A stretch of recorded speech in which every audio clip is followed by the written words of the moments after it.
कि संसार में जीव आता है, प्रत्यक्ष रूप से ना तो वो कुछ लेकर के आता है और ना कुछ लेकर के जाता है। लेकिन यदि हम अपने प्रारब्ध को देखते हैं तो हम कर्मों की गठरी सिर पर बांध करके आए थे और इस मनुष्य शरीर को पाकर के जितने भी कर्म किए हैं, चाहे कर्म अच्छे किए हैं या कर्म बुरे किए हैं, उन सब की गठरी बांध करके अपने सिर पर पुनः लेकर के भी जाना है। 84 लाख योनियों में एक मनुष्य की योनि ऐसी है जिसे कर्म योनि कहा गया है। बाकी योनि तो भोग योनि है। मनुष्य देह पाकर के जो जीव जैसा कर्म करता है, अच्छा करता है तो वो हमारे पुण्यों में एकत्रित होता है। लेकिन जो कार्य हम जाने अनजाने में गलत कर देते हैं, उनको भोगने के लिए हमें एक एक योनि में ना जाने कितनी कितनी बार जाना पड़ता है। कर्म की बड़ी विशेषता है। कर्म ही हमें ऊपर लेकर जा सकते हैं और कर्म ही हमें ऊपर से नीचे गिरा सकते हैं। सारा खेल कर्मों का है। भगवान ने कर्मों को प्रधानता दी है। कर्म प्रधान विश्व करी राखा, जो जस करे सो तस फल चाखा।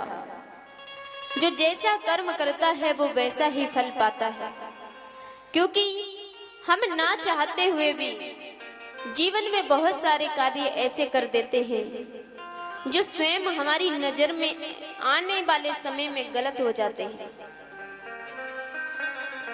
तो जाने अनजाने में जो गलतियां हो जाती हैं, उनका प्रायश्चित करना चाहिए और भगवान के नाम का कीर्तन करना चाहिए, क्योंकि भगवान का जो नाम संकीर्तन है वो हमारे अनजाने में हुई गलतियों को धुल करके हमारे हृदय को स्वच्छ करता है।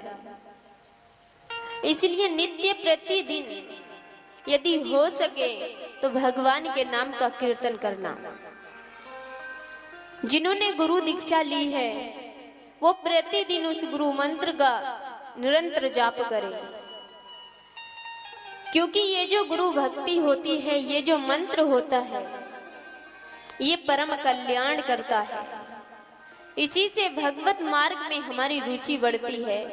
इसी से धर्म करने की वृत्ति हमारे अंदर जागृत होती है।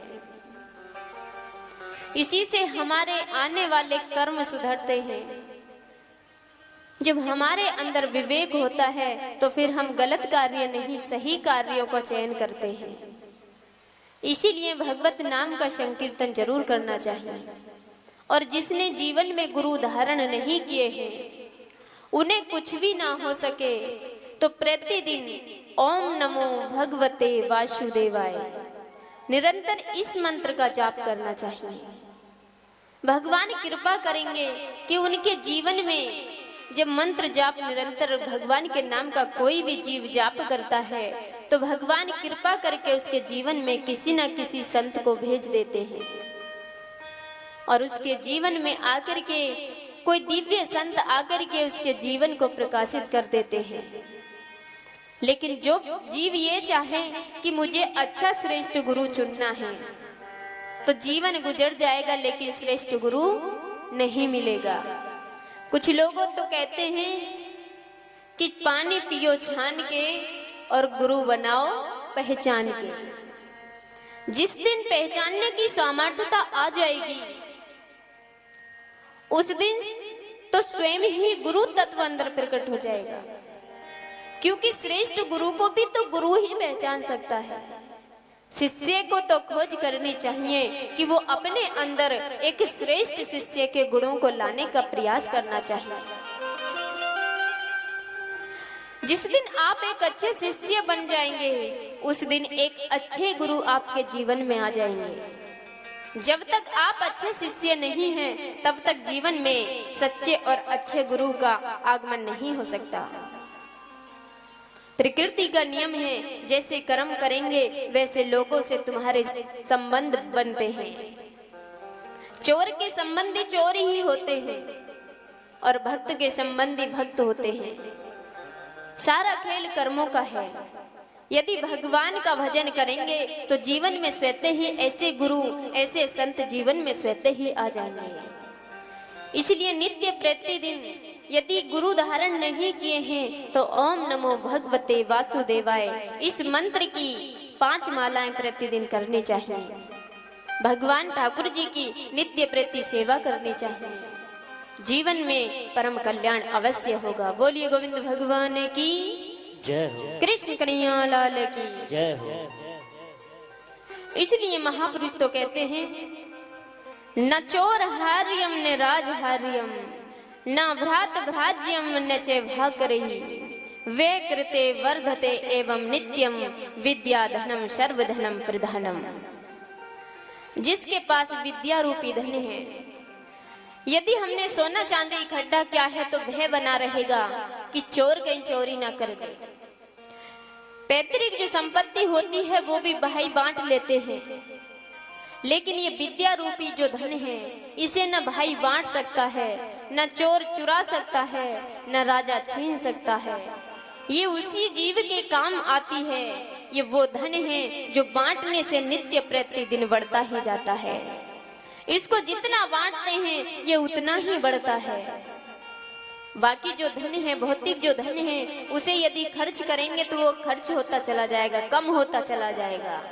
लेकिन ये भगवान के नाम रूपी जो धन है, ये जितना इसे बांटेंगे ये इतना ही बढ़ता जाता है। इसीलिए विद्या धनम सर्वधनम प्रधानम, विद्या को सबसे अच्छा धन बताया गया है। भूत भावन महादेव भी कहते हैं कि ये कथा रूपी जो धन है मेरे यहाँ से चोरी हो गई है। उनके पास कोई और नहीं है। एक मृग चरम लपेट करके देवादिदेव महादेव बैठे रहते हैं, तन पर भी भभूति रमाते हैं, लेकिन उनके पास जिस भक्त ने जो मांगा है आज तक इतिहास गवाह है, शास्त्र प्रमाण देते हैं कि महादेव की जिसने भी सच्चे मन से भक्ति की उस पर महादेव ने कृपा करके वही वस्तु दान में देती जो उसे चाहिए होती है।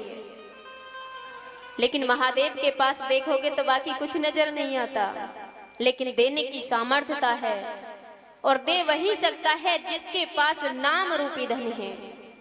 जिसने नाम रूपी धन को कमाया है वो संसार की किसी भी भौतिक वस्तु को प्रदान कर सकता है, उसके पास वो सामर्थ्यता आ जाती है।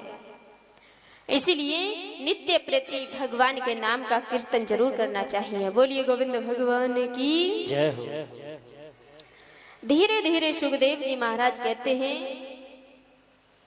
कि हे राजन परीक्षित, जीवन में प्रत्येक कार्य बिना विचारे नहीं करना चाहिए। बिना विचारे जो करे सो पाछे पछताए। जो बिना विचारे काम करते हो पीछे पछताते हैं। इसीलिए होशपूर्वक कार्य होना चाहिए। सुखदेव जी महाराज कहते हैं कि हे राजन परीक्षित, भगवान ठाकुर जी का मैया